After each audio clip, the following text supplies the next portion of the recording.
Ready to begin? Good evening, everyone.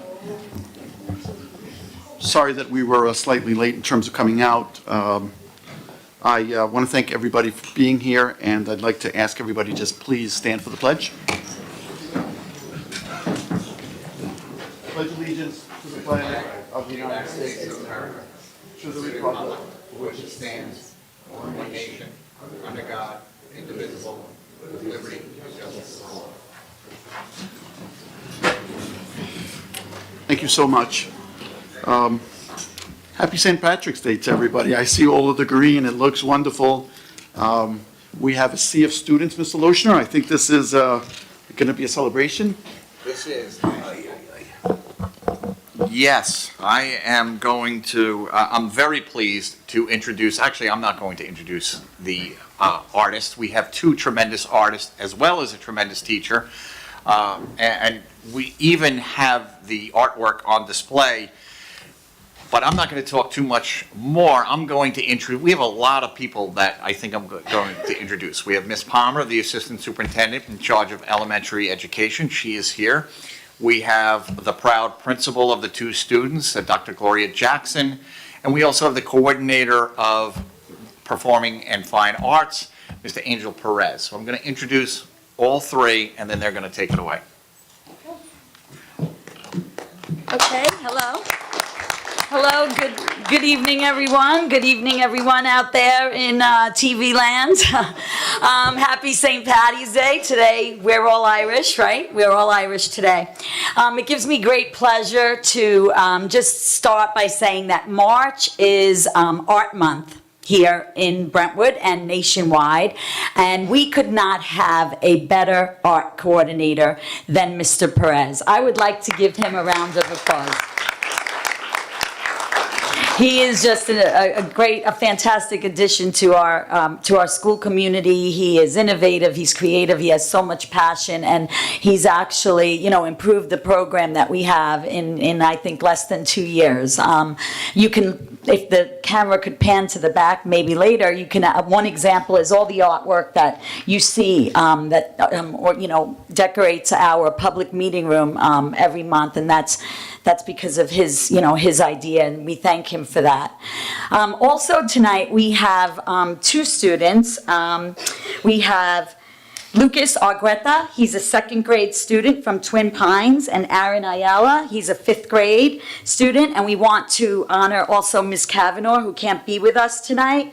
But I'd like to talk a little bit about both boys. Lucas and Aaron were asked to create work that played to their strengths as artists.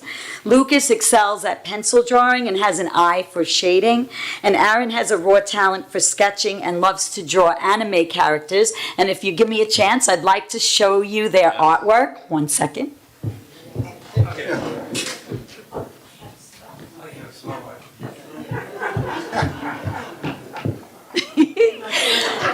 So exciting to see these two superhero characters, and I have to say I loved them because I actually have two boys. One is currently 21 in college, and my youngest is 18, also in college, and they adore One Punch Man.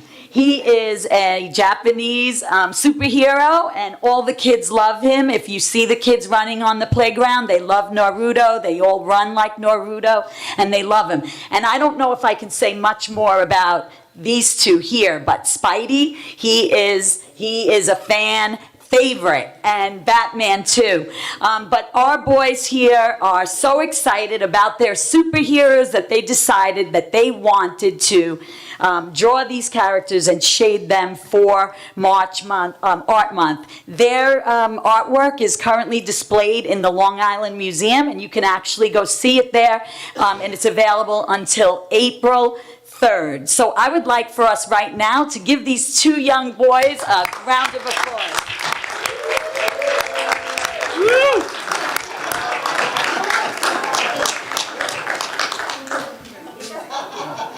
I promise I won't make you speak at him. Just gonna put you in the camera so you can just wave to everyone out there. Do you want to say anything about your artwork? Which one is yours? Which one is your artwork? Yeah, he did a great job. All right, Dr. Jackson, you. Good evening, everyone. I would like to take this opportunity. All right. Oh, Aaron! There we go.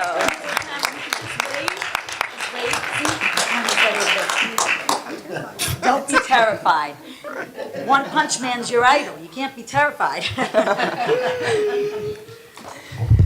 We have with us this evening two phenomenal Twin Pines students who have an extraordinary art teacher. Unfortunately, she's not able to be with us this evening, but I want to take this opportunity just to say a few things about Crystal. Okay, she is a Brentwood grad and a Brentwood community member. She started subbing in the district in 2006, and then she began her tenure track in 2016. She's not only an extraordinary art teacher with upwards of 800 students that she happens to know by name, but she's truly compassionate about enriching the learning experiences of her students. She's actively involved in our student council leadership club for our 5th grade students. She spearheads the art club in our school. She integrates a civic component to all that she does, and she takes the time to connect with all students socially and emotionally. And because of her, we are able to inspire students like Aaron and Lucas and all the other students at Twin Pines Elementary School. So on behalf of Crystal Kavanaugh, I accept the award from the Board of Education, and I'm just truly, as Mrs. Palmer said, an extremely proud principal of our Twin Pines artists. Thank you. And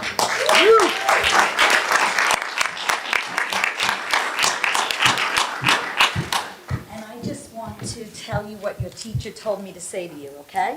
Okay? Your teacher asked me to tell you that she could not be with you this evening, but she wanted me to share that both of you share a passion for art and continuously use your creativity to express yourselves in unique and exciting ways. She said that you are both dedicated, hardworking, and all-around wonderful students whose enthusiasm for creating inspires her and the entire class each week. That is true.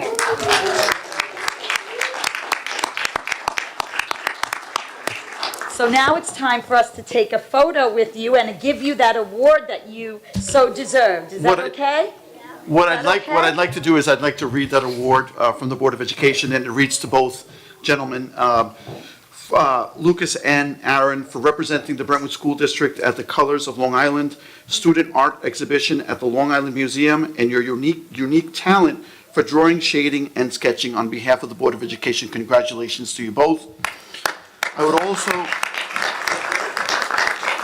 I'd also like to read the recognition to Ms. Kavanaugh. And what wonderful words you had for her. I got to tell you, I mean, it's just what you represented was so genuine about Ms. Kavanaugh that I don't know who she is, but I want to meet her, you know. So thank you for that. So this certificate is awarded to Crystal Kavanaugh for the dedication to the students in the Brentwood School District and for fostering creativity, a love of learning, and passion for the arts on behalf of the Board of Education. Thank you so much.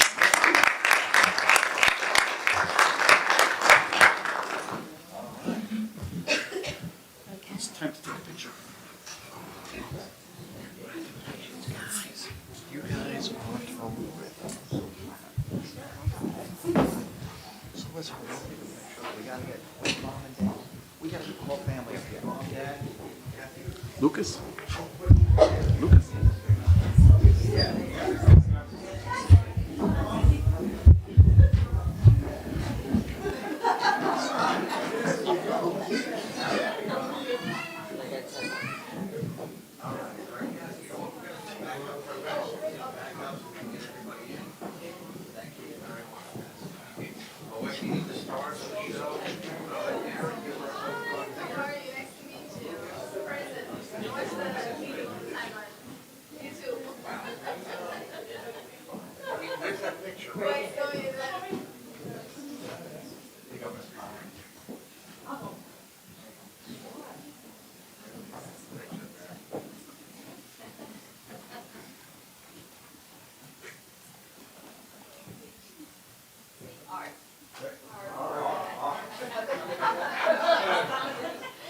Let's say Brentwood on 3. Ready?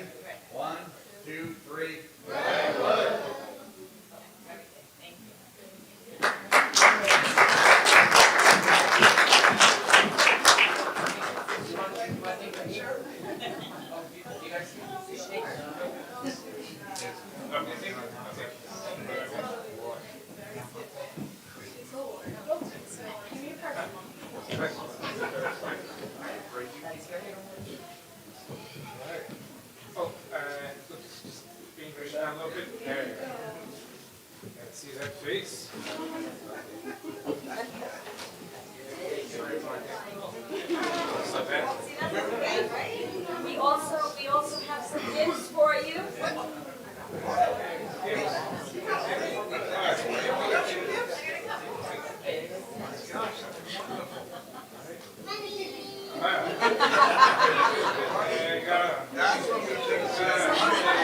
And here we have some gifts for you, so you can continue with your artwork.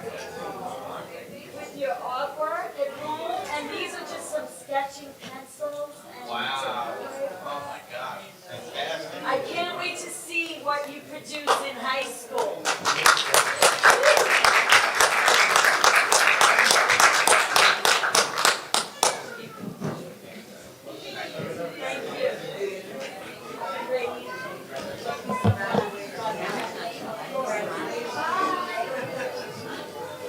It's for Robert. Oh, sorry.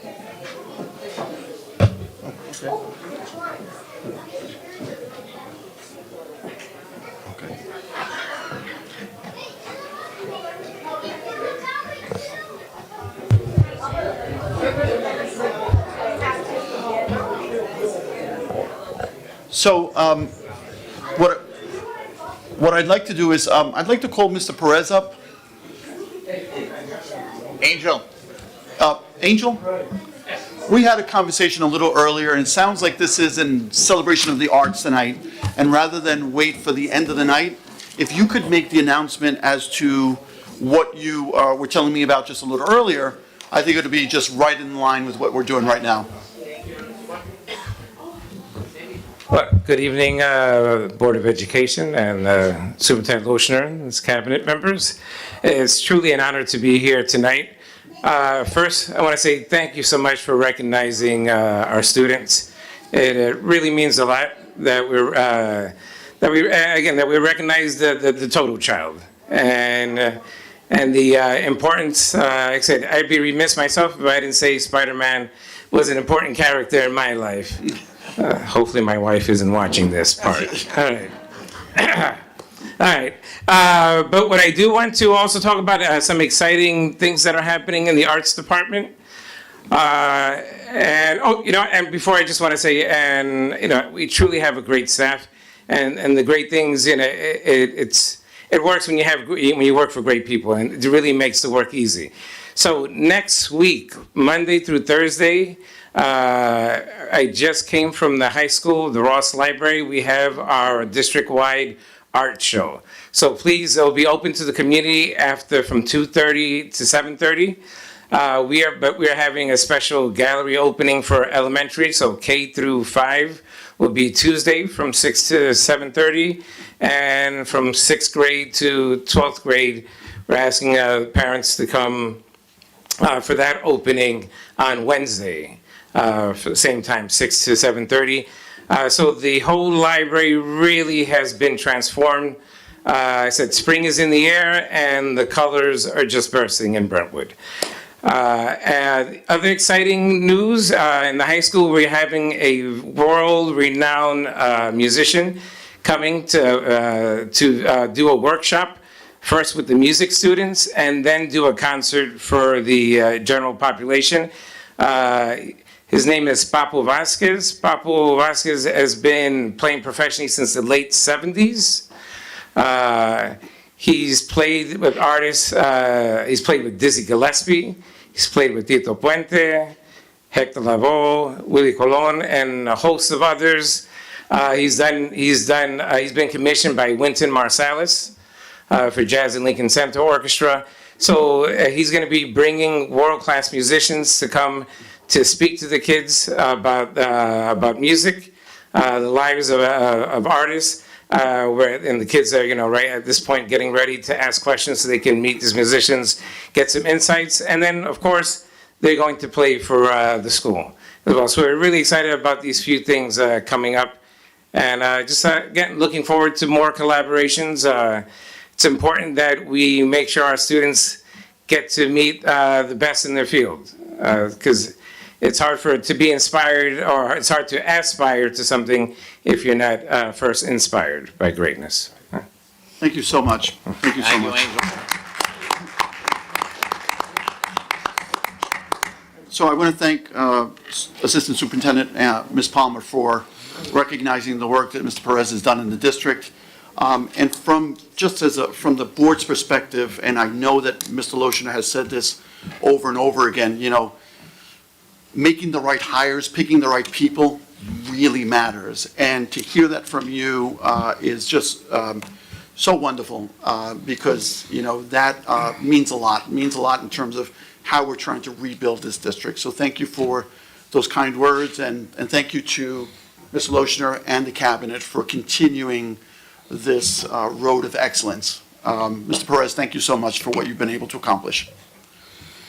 So we're going to move on, and I think that we have a student liaison. I'm not sure if, well, before we do that, to the young children in our audience and to the students, we're going to continue with our board business.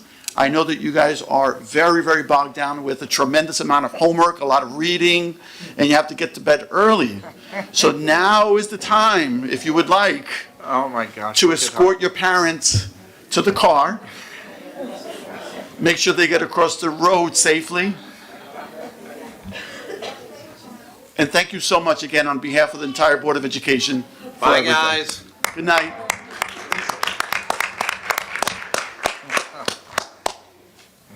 So we have A4 student liaisons, Priscilla De Jesus and Mauricio Diaz. Are they here tonight? Yep. Yep. Come right up.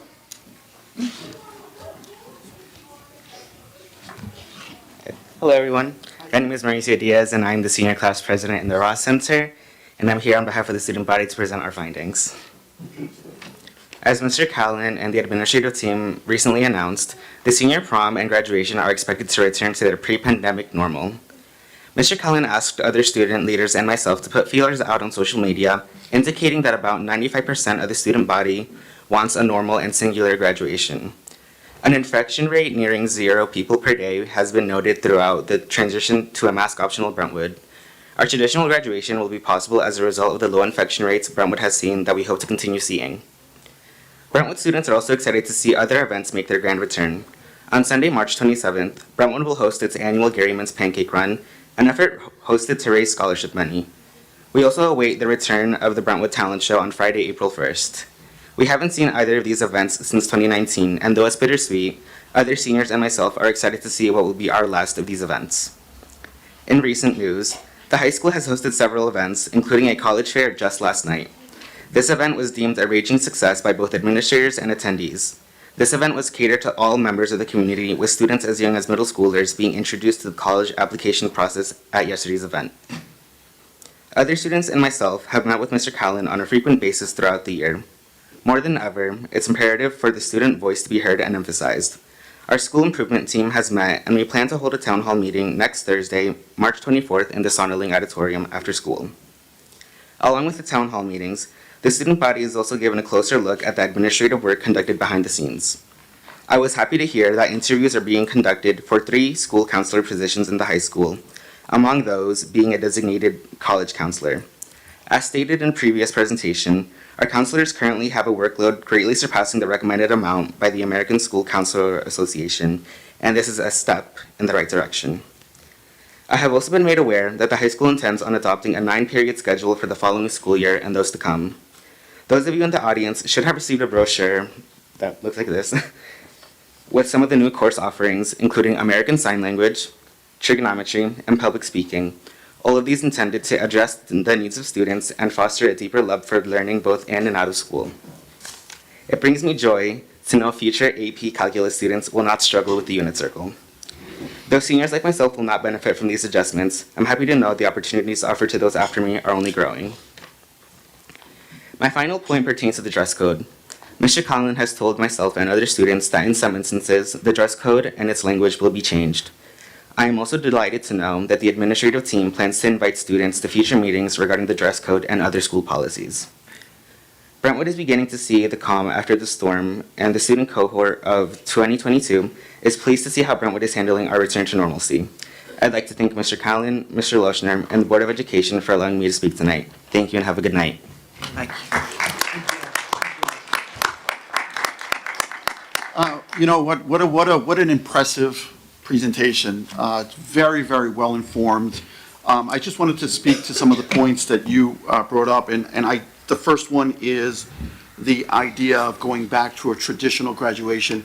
I don't think that there's anybody more excited, or any group of people more excited to having to go back to that than this board, Mr. Lochner, the cabinet, and we are absolutely dead set on making sure that that comes back in a big way. And it's absolutely, and to the point that you made about some of these other things slowly but surely coming back, I did have the opportunity to go to last night's college fair, and as I was driving up, it was a packed parking lot. It was so nice to see just an incredibly full house, and we are slowly but surely coming back to normal. So I'm excited. I didn't realize that the talent show was also on. I'm excited that all of these things are slowly but surely coming back to where they were. And again, the Board of Education and Central Administration are making every effort to make sure that we are getting back to that as soon as possible, and that we're not skipping a beat. To the point that you made about the 9-period day, we're super excited that this is something that is going to be available to the student body. I actually, to tell you the truth, I actually didn't even get a chance to take a look at the brochure. But I'm glad that you brought it up, because I know that Mr. Lochner had it in hand, and he was gonna bring it up, exactly. But maybe he'll do that later on, So thank you for everything that you bring forth, and we really are living in exciting times. So thank you for bringing all those things up. We are going to go on to B, the consent agenda. We have some modifications to make on the consent agenda, and those are on the B2 items. So when we get there, we'll have to stop for a moment. Be it resolved that the following items be approved, B1A through B1M. Could I have a motion, please? Motion. Motion by trustee Moore. Could I have a second? Second. Second by trustee Safiri. All in favor? Aye. Aye. Opposed? Abstentions? So moved. Now on B2A through B2R, I will take a moment to make some amendments, or ask for a motion to make some amendments. We're going to start with B2B, and it should read as follows.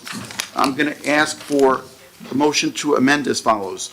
Be it resolved that upon the recommendation of the Superintendent of Schools, the Board of Education hereby approves additional workdays for Mr. Jose Suarez, retired administrator, for the vacant Assistant Coordinator of Bilingual position beginning Friday, April 1st, 2022 through Friday, April 29th, 2022, and be it further resolved that Mr. Suarez shall be remunerated $300 per day, which shall be adjusted retroactively at a rate to be determined by the Board of Education pursuant to a newly adopted resolution. Could I have a motion to amend as Robert, read? Before we do the motion, it's duly adopted, is it? Yes. Okay, I'm sorry. Yep. I heard newly. Okay. Could I have a motion to amend? I will make a motion. Motion by trustee Burgos. Could I have a second? Second. Second by trustee Safiri. All in favor? Aye. Aye. Opposed? Abstentions? So moved to amend. We are going to amend B2C so that it reads as follows. Additional workdays for Mr. Kevin McNicholas. Be it resolved that upon the recommendation of the Superintendent of Schools, the Board of Education hereby approves additional workdays for Mr. Kevin McNicholas, retired administrator for the vacant Special Education Department Head position at the high school beginning Friday, April 1st, 2022 through Friday, April 29th, 2022, and be it further resolved that Mr. McNichols shall be remunerated $300 per day, which shall be adjusted retroactively at a rate to be determined by the Board of Education pursuant to a newly adopted resolution. It's duly A adopted, duly adopted, right? Not Julie adopted. No, not Julie, We but clearly. not Lily either, Not right? Julie a adopted. duly adopted Okay. resolution. Thank you. Could I have a motion to amend? Motion. Motion by trustee Moore. Could I have a second? Second. Oh, Duly adopted no, we're taking that out. Yep, yep. Motion to amend by trustee Moore. Could I have a second? Second. Second by trustee Burgos. All in favor? Aye. Opposed? Abstentions? So moved. The next one to be amended, B2D. Additional, I want a motion to amend as follows. Additional workdays for Mr. Alexander Richardson. Be it resolved that upon the recommendation of the Superintendent of Schools, the Board of Education hereby approves 10 additional workdays for Mr. Alexander Richardson, retired administrator, as a leave replacement in the position of Assistant Principal for Evening High School and Coordinator of Adult ENL/ABE beginning Monday, February 7th, 2020 through Friday, 2022, beginning Monday, February 7th, 2022 through Friday, February 18th, 2022, and be it further resolved that Mr. Richardson shall be remunerated $300 per day, which shall be adjusted retroactively at a rate to be determined by the Board of Education pursuant to a duly adopted resolution. Could I have a motion to amend? Motion. Motion by trustee Safiri. Could I have a second? Second. Second by trustee Moore. All in favor? Aye. Aye. Opposed? Abstentions? So moved. So now we are going back to the consent agenda. Be it resolved that the following items be approved, B2A through B2R as amended. Could I have a motion? Motion. Motion by trustee Burgos. Could I have a second? Second. Second by trustee Safiri. All in favor? Aye. Aye. Opposed? Abstentions? So moved. Be it resolved that the following items be approved, C1A and C1B. Could I have a motion, please? Motion. Motion by trustee Moore. Could I have a second? Second by trustee Burgos. All in favor? Aye. Opposed? Abstentions? So moved. We are going to the D items.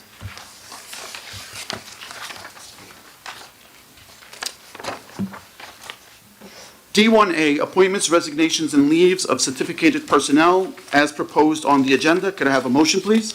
Motion. Motion by trustee Burgos. Could I have a second? Second. Second by trustee Safiri. All in favor? Aye. Opposed? Abstentions? So moved.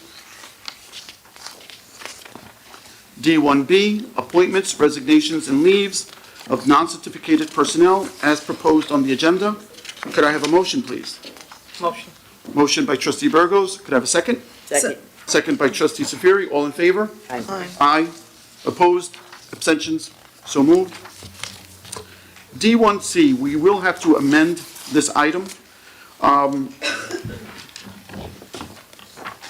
Could I just point to the item that's going to be amended instead of reading the whole thing? So D1C, amend prior contract for West Islip Youth Enrichment Services, the YES program. We are going to the second page of that item, which is page 17. And at the top of the page, I'm asking that it be amended to read as follows. Be it further resolved that the fee not to exceed $14,800 will be paid through the District's American Rescue Plan Elementary and Secondary School Emergency Relief, which is the AARP ESSER 2 grant fund. So we are deleting the items that read as follows: that the term of this agreement shall commence March 17th, 2022, and terminate on June 30th, 2022. Could I have a motion to amend? Motion to amend, but it should be deleting the term of this agreement, right? Okay, yes. That in place. Yes. Okay. Yep. Yep. I'll make a motion. Motion to amend? Yes.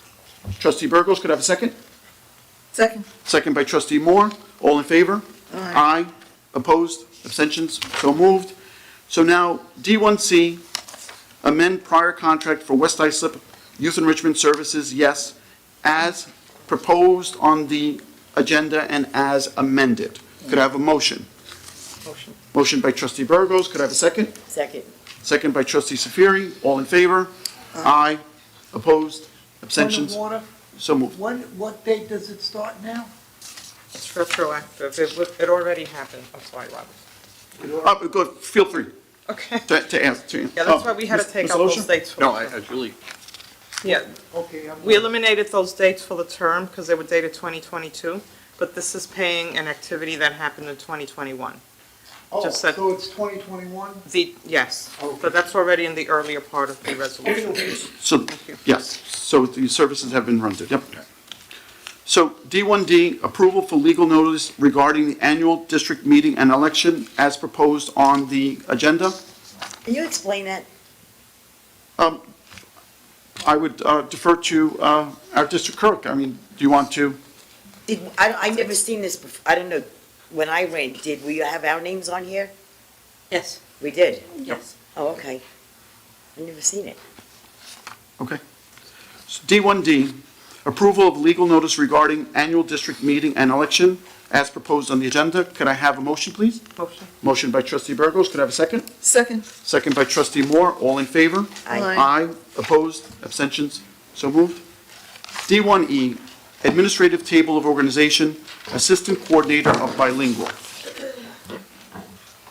Be it resolved that upon the recommendation of the superintendent of schools, the Board of Education hereby appoints Margaret Amores. I'm going to spell that Margaret, last name Amores, Amores, as assistant coordinator of bilingual for a 4-year probationary period effective April 25th, 2022 through April 24th, 2026, at a salary as set forth in the negotiated agreement between the Brentwood Union Free School District and the Brentwood Principals and Supervisors Organization. Could I have a motion, please? Motion. Motion by trustee Moore. Could I have a second? Second. Second by trustee Safiri. All in favor? Aye. Aye. Opposed? Abstentions? So moved. Congratulations to Ms. Morris. I don't believe she's here. Okay. D1F, Administrative Table of Organization. A motion would be in order to adopt the resolution as follows. Upon the recommendation of Superintendent of Schools, the Board of Education approves the job title change of Assistant to the Director of Special Services, Secondary, to Coordinator of Special Services Director, effective immediately, places the new position in the district's organizational chart, and simultaneously abolishes the position of Assistant to the Director of Special Services, Secondary. And be it further resolved that the Board appoints April Sinius as Coordinator of Special Services without modification to her current probationary term and her tenure and seniority rights arising from her probationary appointment as Assistant to the Director of Special Services, Secondary, since at least 50% or more of the duties associated with the position of Assistant to the Director of Special Services, Secondary, will be subsumed within the new position, and be it further resolved that the Board of Education accretes the position of Coordinator of Special Services into the BIPSO bargaining unit, with Ms. Sinius receiving the same salary and benefits that she had as Assistant to the Director of Special Services, Secondary. Ms. Sinius shall be placed on the appropriate salary step in the coordinator column for the 2022-2023 school year.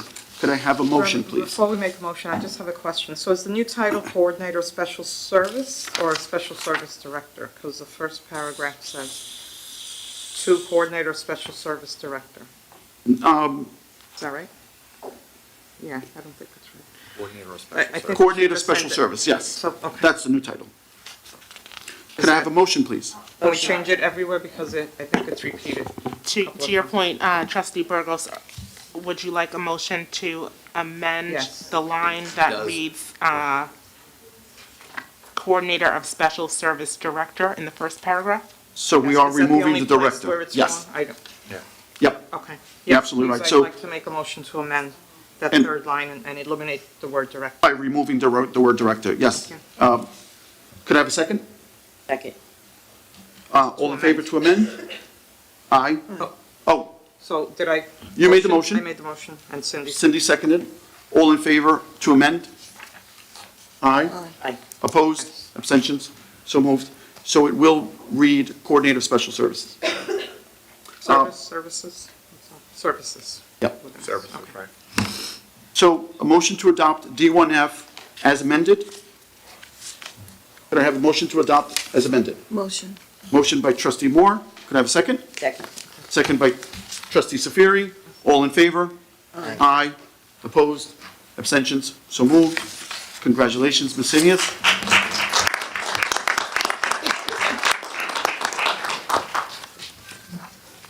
D1G, Administrative Table of Organization, Coordinator of Special Services, Department Head of Speech and Hearing. Upon the recommendation of the Superintendent of Schools, the Board of Education approves the job title change of Assistant to the Director of Special Services, Elementary, Department Head for Speech and Hearing, to Coordinator of Special Services, Department Head for Speech and Hearing, effective immediately.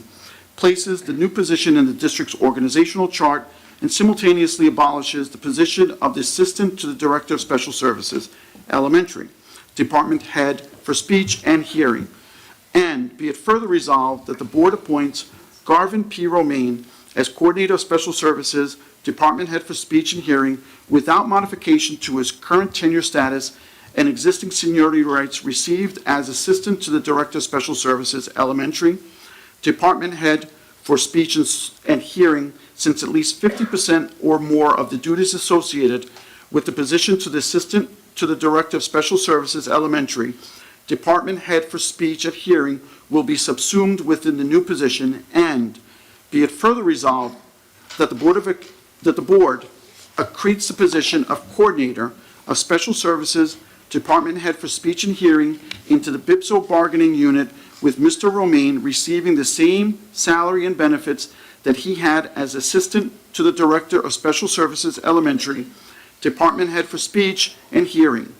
Mr. Romaine shall be placed on the appropriate salary step in the coordinator column for the 2022-2023 school year. Could I have a motion, please? Motion. Motion by Trustee Safiri. Could I have a second? Second. Second by Trustee Burgos. All in favor? Aye. Aye. Opposed? Abstentions? So moved. Congratulations, Mr. Romaine. So E1A are just for information, still the student enrollment figures. F16 are miscellaneous items for information only. We are on old and new business. I wanted to take this moment to have a conversation in public about this idea that was brought up it was brought up probably like 8 years ago. We just recently talked about it in about a week and a half, maybe in the last 2 weeks. And what I wanted the board to consider, and I thought it was very, very good conversation when we had, is this idea and this concept of possibly changing the freshman center into a sixth grade center, where we would be essentially going back to the old model of schools that we had when I was growing up, and maybe some of the other folks in this room had, where we would have a model that would consist of middle schools that would be running from 7th to 9th grade. Junior highs. A junior high. It would be a junior high, the junior high model, the 7th to 9th grade, and then we would use the freshman center instead of 9th graders, it would be housing all of the 6th graders within the district. There are a lot of reasons to do that, and like I said, Ms. Moore and I had actually tried to present this to the board at the time and administrators at the time, about 8 years ago. We had brought it up, and Mr. Como, I think that you were a huge advocate at the time for this idea. Partial. Yep. Okay, Yep. I wasn't agreeing to all what you Yep. were saying. Yeah, so. 'Cause I'm sorry. Yeah, so what I just want to bring this up is just a concept for us to think about. I believe that if there's a team that can do this properly, that can do it in the right way, I believe that we have, the right superintendent, the right cabinet, that can pull this off. There are pros and cons to every side of it, but I truly believe that it's an idea that we really, really should kick around. I think that there's a lot to think about. I think there's a lot to think about, and and it's not an easy task, but if we don't start the conversation, then we'll never, flush out what it is that we should do with this. Mr. Lotion, I know that we had this conversation. If there's anything that you want to add to this? I mean, there's obviously a great deal that I could add to it at this, but, we are discussing it. It is something that the board and I have discussed in the past. It's actually now, for lots of reasons, becoming more into focus that this is a possibility. Obviously, the community does know that we've received additional funds where the foundation aid is, we hope to be fully funded over the next few years. And the reason I bring that up is because there does have to be some alterations to some of the physical plans. For example, one of the things that we'd like to do, that would be the middle schools, which are currently the middle schools. We'd like to take a look at those science labs. And one of the goals that we have, Ms. O'Connor and I talk about this frequently, we'd like to update our science labs. That's something we'd like to go into prior to, making this move. We want to make sure that it's set up properly to have biology classes, earth science, and potentially even if it's a junior high school, a chemistry class for advanced kids. So that has to be in place. And one of the reasons that we really began to look at this even more seriously now is because the freshman center also needs to have some updates. And before you spend money updating a building that could potentially be changed to another grade level, you want to seriously have these conversations. And that's really the genesis behind this, is before we begin updating some of these buildings, we have to really determine as a school community, how do we want to move forward with these schools? So that's really the genesis behind this discussion. And I think everybody understands what I'm saying. We don't want to spend money and then, change it a year or two from now. So that's really what's going on. I think it is a great opportunity for the district, for the community to have these discussions. As Mr. Feliciano said, it's not a perfect solution. Ideally, I think we are all in agreement that we would love to have our elementary schools, full elementary schools, and then you go on to either a middle school, you can have a debate about that, or you go on to a junior high, again, you can have a debate about that. But the reality is that we just don't have the space. I know a lot of people are saying, why don't we just make the freshman center another elementary school? Before you actually say that, you have to realize that would necessitate redistricting. Okay, it's getting late at night here, but that would cause us to redistrict, I think I'll say it that way, the entire school community. And what that means is, if you have your older kids, let's say, for example, went to Oak Park, and you're happy with Oak Park, you want your youngest, son or daughter to attend that, redistricting would maybe move that child to another district, so another school within the district. So you really want to be careful about recommending that. Plus the fact maybe we still may not even have enough space if we move to that, that model. So one of the models that we're looking at is a 6th grade center. And there's a lot of positives to that, as opposed to the 9th grade center. And many of you will remember there was a 10th grade center at one time. Okay, so we've gone through a series of buildings, single grade buildings, and I think we've done that as a school community for the very reason I'm saying, is that it would be much more difficult to have all of these elementary schools and then a middle or a junior high school. So I really applaud the board for, having a public discussion at the very beginning, so everybody knows that this is something that we are considering doing. Obviously, we'll have lots of input, but the reason behind is, like I said, that we have no opportunity like this in our history. And then by putting the 9th graders in the middle school, couldn't we make it a 9-period day for all of them? Oh, I think that would be, you'd probably want to move towards that anyhow. That's something I think that we have a vision of doing. Which would benefit our students immensely. Right. Now, that would be, if we did that model, it would be back to what's called the junior high model. Right. So it's kind of an exciting time. Obviously, they're going to have people who are for it, some are against it, some want to leave it alone. But you know what? You have to have these difficult discussions before you actually have change. So that's. So we would do, and that's a very good point, Mr. Lucia. So what we would be doing is kind of one step at a time, making sure that we're accommodating the district before, we were expanding. So I think, for all the reasons that, that I said before, I just think that it's really something to contemplate.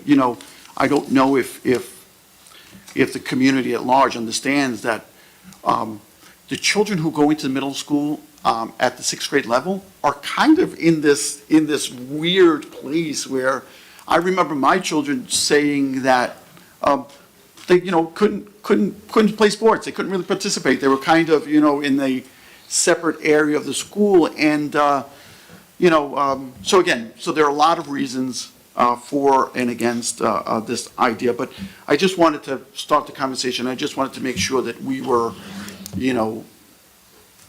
involving, everybody, the community, and just, we'll continue the conversation. So that's it. Can we have the debate at the end? Let me just finish the second one. Sure. Okay. So the other idea that I wanted the board to consider, and this is something else that I had brought up in the past, was this idea of going from a per-seat election to an at-large election. And basically what that means is that our board seats, the board elections, would be determined by at-large elections versus a per-seat election. The way it works right now is that in order to get on this board, you have to identify a seat that you, of a current board member, that you are trying to obtain, if that person is still interested in running. And you would essentially put in your petition for that particular seat. The reason that I had advocated for this in the past is the same reason why I'm bringing it up now. I do believe that the current model creates unintended animosity. I do believe that, anybody who wants to run for the board is more than entitled to do it. And if this is something that you want to do, put in your petitions. But I think that this idea that we are challenging a particular person may be outdated. I know that there are a lot of districts around us that have this at-large model. It works just as well as the model that we have, and I think slightly better, because I think that what it does is that, like I said, the only reason why I'm saying this is because I do believe that it does tone down the unintended animosity that has sometimes been seen in the community. So it's not intentional. I don't think that, that it's geared towards, making somebody's life miserable. But I do think that, it might be a slightly better model, something to think about. And that's why I'm bringing it up now, is that in order for that to happen, it would have to be a proposition on the agenda. And it's really not the board who makes this decision. It would be the community that would be voting on changing this model or not. So we are just I'm bringing up this idea for discussion for the board, to see if this is something that we would want to put out there, to see if the community wants to change this model. Again, it's totally in the community's hands.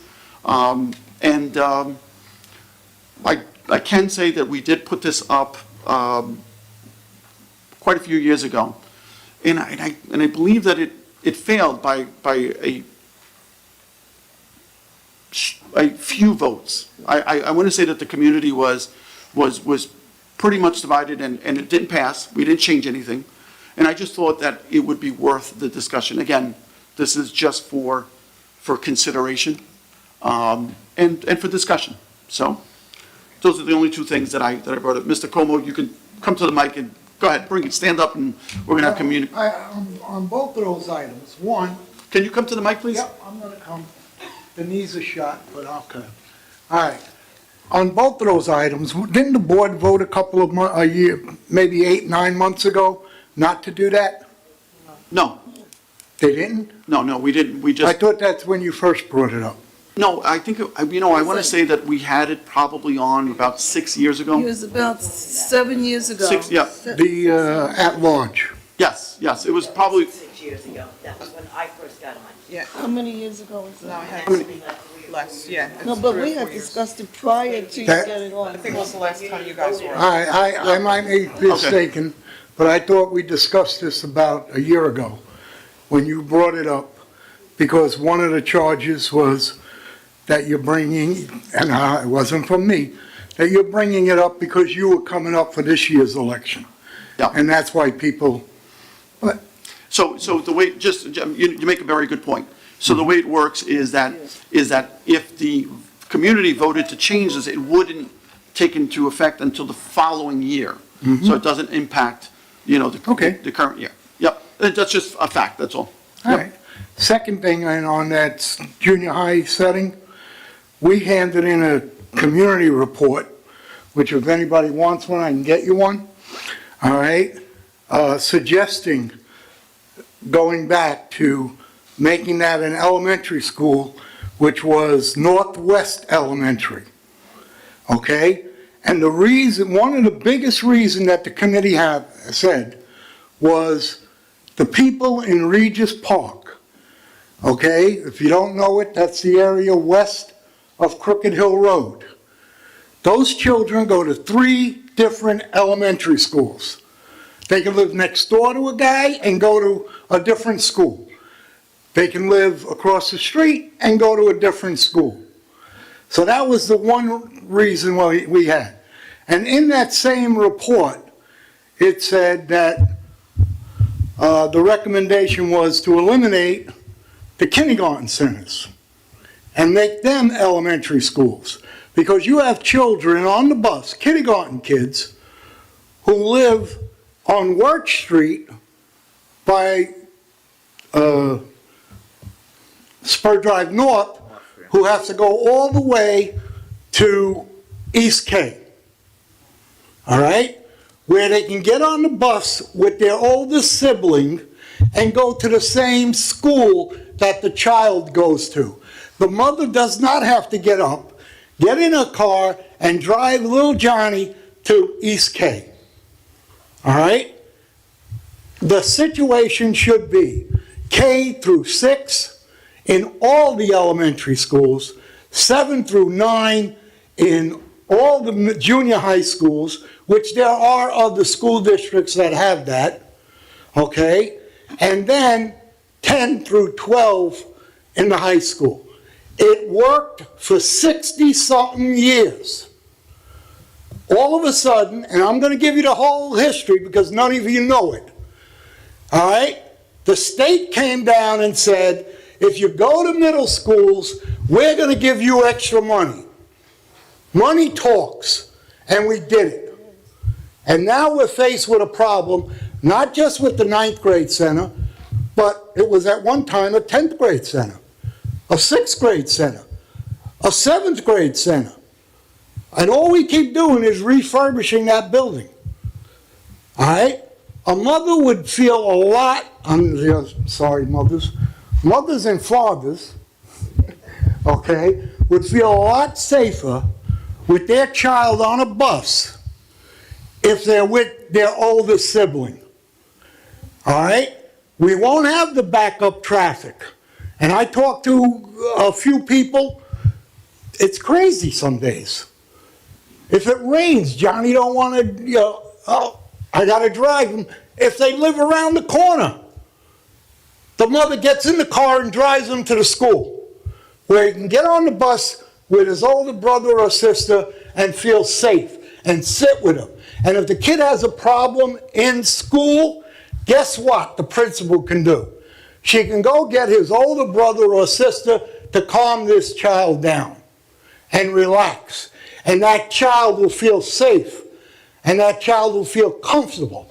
And that's what we're supposed to be here for. All right? To educate and make these kids feel comfortable. I loved school. All right? I was the first one here in the morning. I was the last one to leave. Okay? The thing is, the kids have got to feel safe, and the parents have got to know the kids are safe. A lot of the parents don't trust the buses. And if I can address the bus 1 second, if you don't mind. All right? I read an article or saw it on television where the buses now come down the street and turn a little bit to the left so the child can get out without a car racing past them. Okay? It's something that we should consider in instructing our bus company, because there are more and more cars who don't pay attention to the school buses. Block their way that they can't get by us. And now the bus driver can see that little Johnny gets across safely, or Joanne. Just didn't want to make everybody feel bad. Okay, those are the only things I have to say. And my last thing is, if you do set up a community meeting, I want it on record. I'd like to be involved with it. Thank you, Mr. Como. Yes, sir. So I I have a would like to, question. go ahead, absolutely. Yes, I'm addressing this to you, Ms. Cuomo. That report that you mentioned, did the superintendent get a copy of that report? Superintendent got it. A matter of fact, when we set this committee up, the one thing that I told them as the chairperson of the committee, okay, was we have to have a sunset date. We're not going to let the committee do what all the other committees in the district does and run for 10 years. We set a date, I think it was 3 or 4 months, to have our report done, okay, and hand it in to Mr. Loshner, and Mr. Loshner has a copy of it, okay? And a few other people in the district have copies also. So you got to put your foot down, say, this has got to be done by this date. And then they get it done. Otherwise, guess what? It'll be next year. It'll be 3 years from now. And guess who loses? The people who you're trying to do this for. Thank you. Thank you. Okay. So I have a community comment. Mr. Hudson?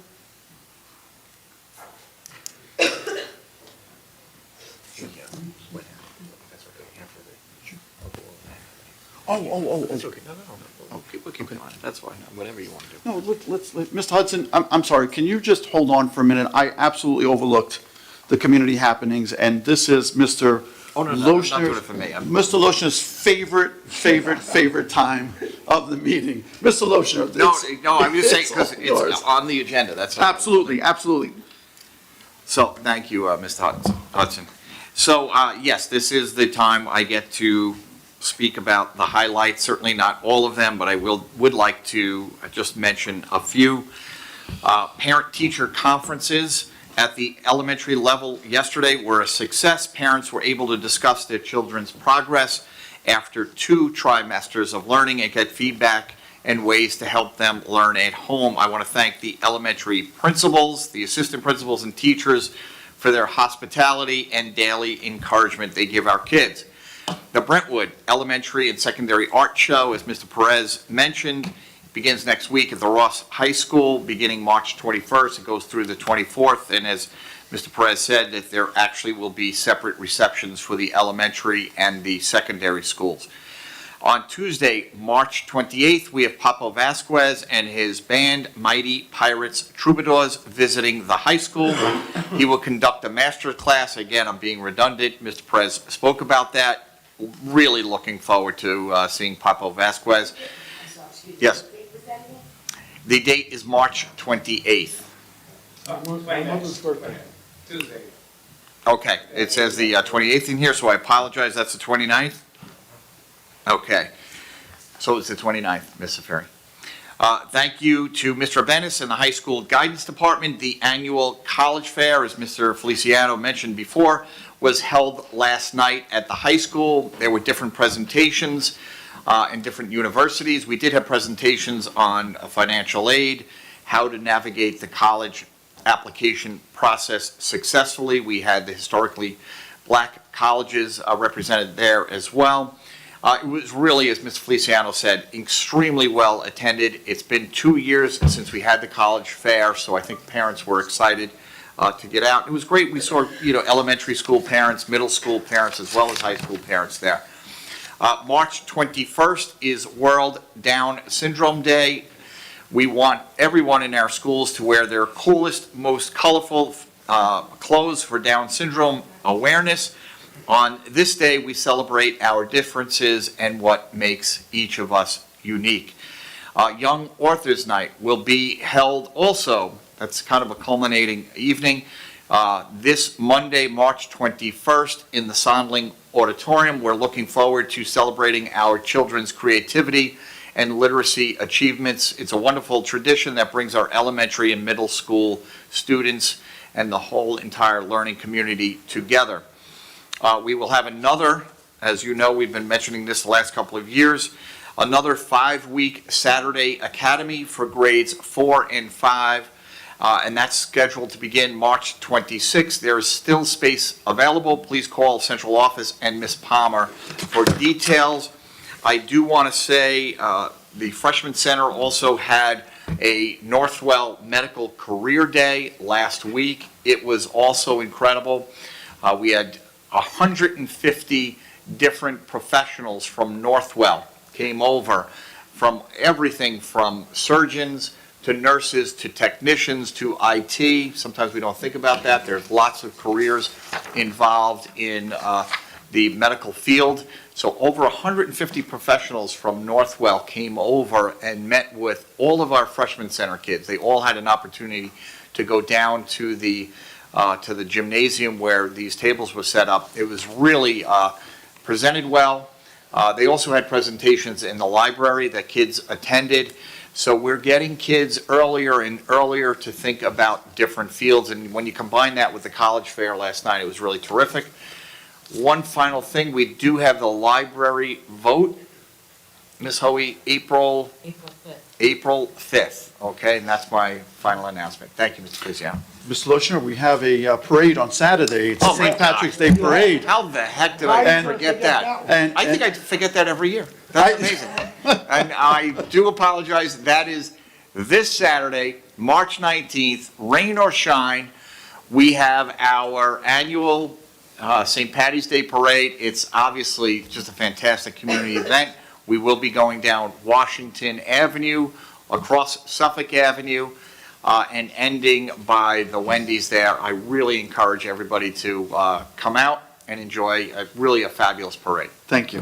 Thank you so much. Tell them who the Grand Marshal is. The Grand Marshal is Mr. Edward Callahan, who actually retired last year. Many of you, probably anybody in the district, he was with us for well over 30 years.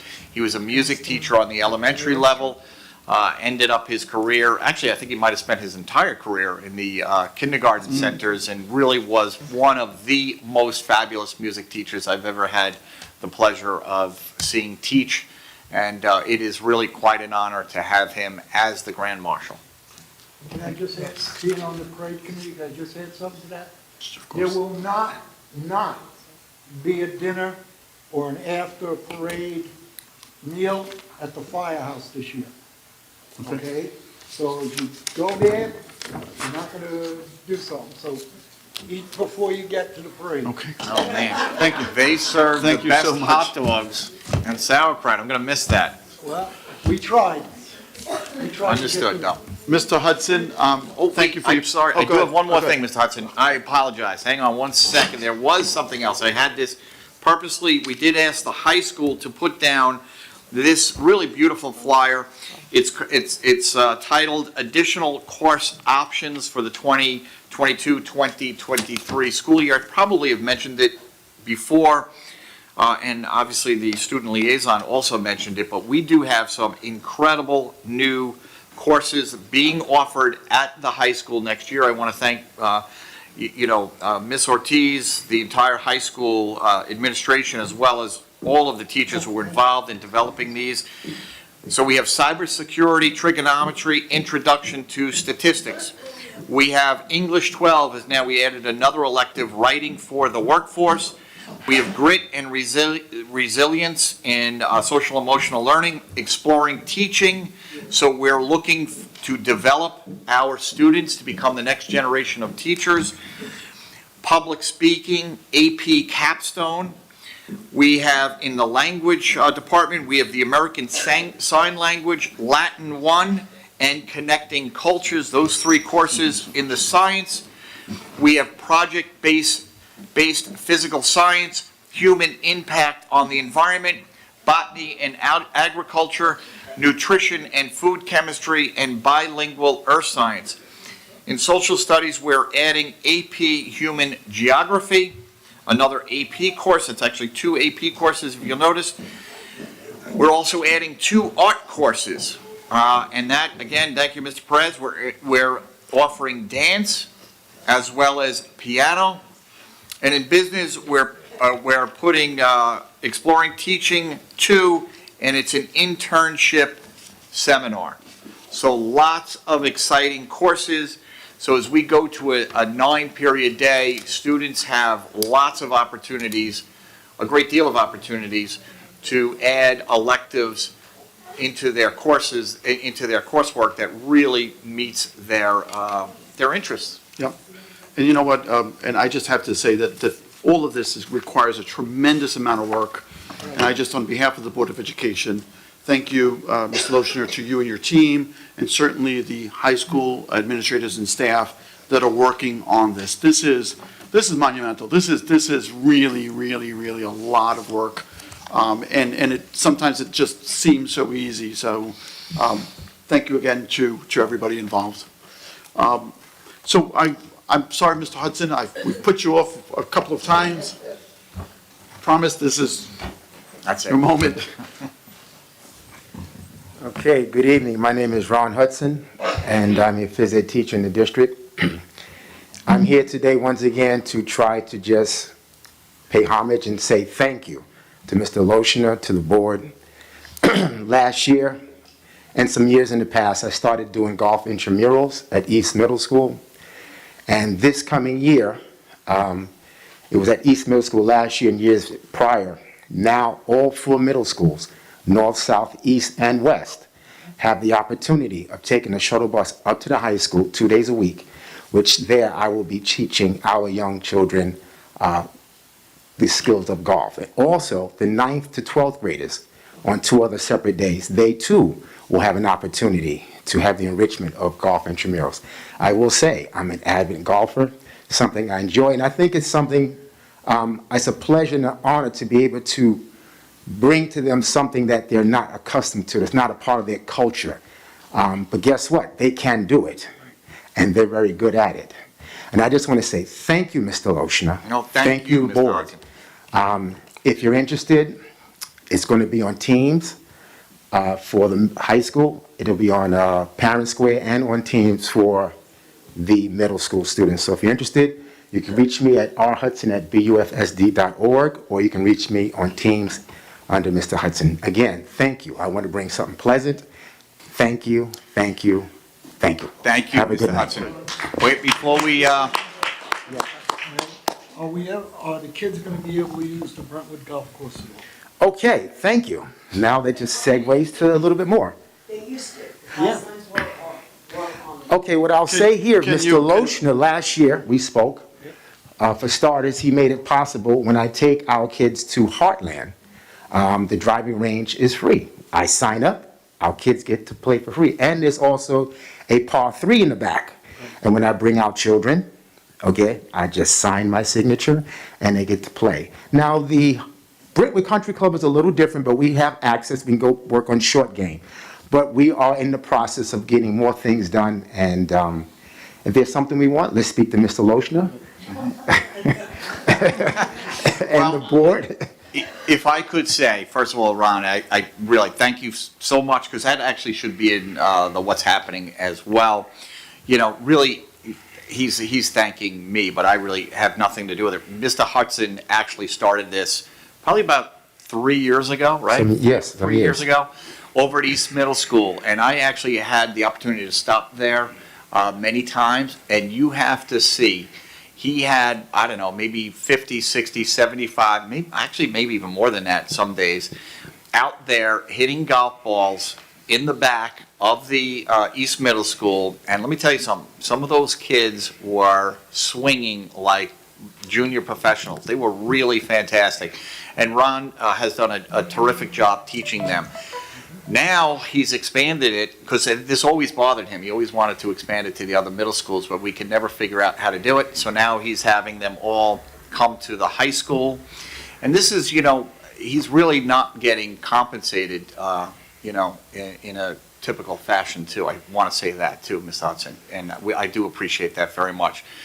So he's now working with all 4 middle schools, and as he said, the high school, and actually, I think Mr. Hudson's dream, it's also one of mine, is to get that, Ms. Safiri, the high school golf team back. Right. But Mr. Hudson has like a 3, 4, 5-year plan. Before doing that, he wanted to teach the middle schoolers, so when they begin, we actually have kids who have been playing golf for 3, 4, 5 years. So it's probably just a year away that we'll have a team again. Okay. Mr. Hudson, can you take a moment, because we've had this conversation in the past. And, Yes. There's a motivating factor here that's just like it's cream on top of the ice cream. It's whipped cream on top of the ice cream. And you were talking about the scholarships that you were talking to us about scholarships that don't go to get used because we don't have that many people, young people playing golf. And I believe that this is a goal that you were able to obtain with your own daughter. Yes. I am. When I deal with the high school students, middle school students, I will take my phone out. I will show her highlight reel. A lot of our students want to play, volleyball and baseball, but those are very highly competitive sports. So there's only enough room for 15, 20? So the other 40, 50, 60, 80, 100, they can't play. So my daughter, she happened to have gone to St. Anthony's High School, and she loved volleyball. She played basketball, she loved volleyball. So she tried out for the volleyball team. She couldn't make the volleyball team. So the coach was talking to her one day and said, listen, are you playing a sport? She said, why don't you come try out for girls golf? When I heard that, I said, yes, right? Got it, right? So my daughter couldn't play. The coach really couldn't play, so I helped the team out. I worked with my daughter for 4 years. And she trained and she trained. And within 4 years, by her senior year, in the Catholic League, she was MVP player of the Girls Catholic League. Wow. And she received a scholarship to Hampton University for girls golf. Wow. Okay. That is Now, I'm not biased, not just about the young ladies, but because of the sport of golf, there are a lot of boys, males that play, and there are a very small percentage of girls. So there are a lot of unclaimed, hundreds and hundreds and hundreds of unclaimed girls golf scholarships every year because there aren't enough people, or I should say young ladies, participating. And that's an area we can begin to probably gear some of our students towards. And it's possible. I have some kids now that I see that are going to be eligible for scholarship because they started early. And as long as you farm them, the key is farming them, because trying to grab them in high school alone, they're behind the 8 ball already. These children are started at a younger age, but now I grab them in 6th, and I got them in 7th, and I got them. And I'm going to hold on to them as long as I can and ride this off into the sunset again. So again, I thank you. I thank you for the opportunity, for how you guys have laid it out. Once again, like I said, I ran last summer a summer golf program at East Middle. Again, we're going to run it again this summer. So we're moving forward collectively, and again, Mr. Lochner, thank you. Board, thank you. And I look forward to us all moving forward. Good job. That's great. Thank you. Good job. Thank Good you. night. Thank you. So we have Mr. Daniels, Pastor Kareem Daniels.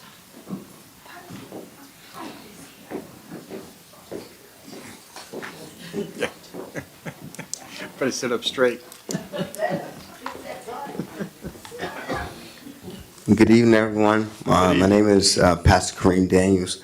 I just wanted to just come and I heard of a couple of things that was going on with some different people in my church. And they talked a lot about the things that they were able to do inside of the school and how much they love the culture in their schools. I understood that culture in schools is very important, but I understood that culture in schools come from the leadership in schools. So I wanted to talk about the leadership of the school district, which is Mr. Feliciano. Thank you, because I have a couple of friends that teach in the city, and they talked to me about some money that their schools were able to receive. And then I started to do a little bit of research, and then I ran across a school board meeting talking about the funding that you was able to champion to get for not only just Brentwood, but all of other city schools outside of the district. One of the things that stuck out to me more was the superintendent. He made a comment about it being something referring to David and Goliath. And as a pastor, I tend to like to take things like that and observe it in a different lens. So he didn't understand the comment that he made. He just made reference to the story of David fighting Goliath. When you understand the characteristics of David, you will understand why fighting Goliath was so easy for David to do. David was a shepherd, which means that he was there to tend to people or tend to things that were weaker and couldn't fend for themselves. Thank you for shepherding our kids who can't fight for themselves or can't fend for themselves. David was also one of the younger boys of his older brothers. He was looked over. Bible talks about how the prophet came to anoint a king, and David was overlooked because he was in the field tending to the sheep. Again, thank you for staying in the field and tending to the sheep. You might have been overlooked, but you still got the juice. Thank you, because David was fearless. The Bible talks also about how he fought off a bear and a lion with his bare hands because he tried to go and attack the sheep. He had to protect what he was put in charge of. Then it led to the story of David and Goliath. The thing that I love the most about that story is that not only did David kill Goliath, but David killed Goliath doing it the way he knew how to do it. A thing that I loved about it is that in that school board meeting, you said y'all were the scrappy seven. Mr. Superintendent, you actually referred to Mr. Feliciano as a young fighter when he came into your office with a vision to do something different and better in the school district. You said out of your mouth that he had a vision, he seen a problem, and you said that he went and got it done. That's why you referred to him as David.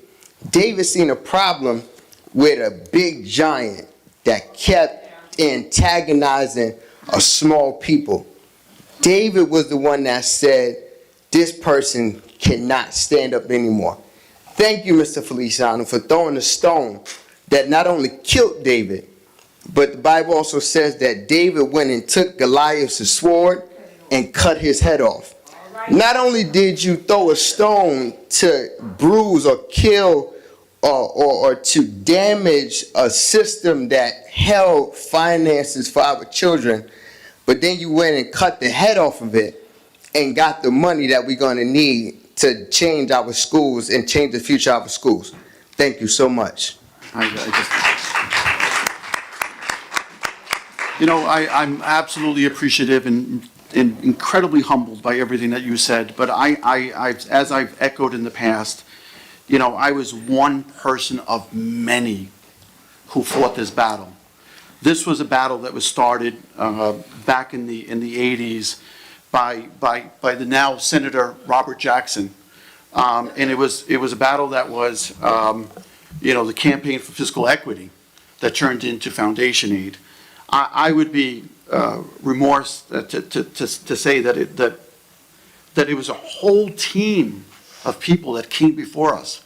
Maybe we threw the last rock, but there were a lot of stones that were thrown at that Goliath before we came around, and I am just humbled that we were able to bring this together. Mr. Lochner was there part of that team that took the fight to the steps of the county courthouse or the federal courthouse in Nassau. It was a sight to be seen, and I think that it is a moment to celebrate. We're excited about what we're able to do with all of this money, but there's also a piece of me that's also saddened by the fact that, that we had generations of students who didn't have the opportunities that we are going to be able to present to the future generations to come. We just spoke about 9-period day. It wasn't something that we didn't want to do. It was something that we just couldn't afford to do. It's simple as that. It wasn't something that we found to be, unnecessary. We just had fiscal constraints that we had to work with. And again, I thank you, Pastor Daniels. Yeah, I'd like to thank him too. You know what? I thought I knew the David and Goliath story. I got a great education. I do appreciate that. Son of a gun. So I thank you for your kind words. We are strangers. You're a stranger to me. And I thank you for those kind words. But again, I have to point out that this was a collective effort.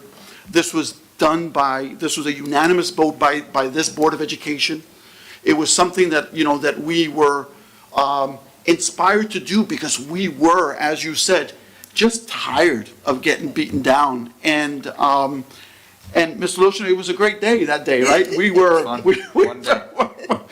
lit them on fire, and we didn't know what the outcome was going to be. And I think it was your first year, Mr. Loshner. Was it the first year that you were? It was, and I was thinking, like, what in the heck did I get myself into? But no, that was an exciting day, and it really was. And then the whole experience. I mean, it has been a long fight, like you said, that has taken place for a number of years. And I do believe that what has occurred over the last few years did influence the governor, this current governor, and the previous governor. I think it did influence them tremendously, and that's why they decided to fully fund the foundation aid.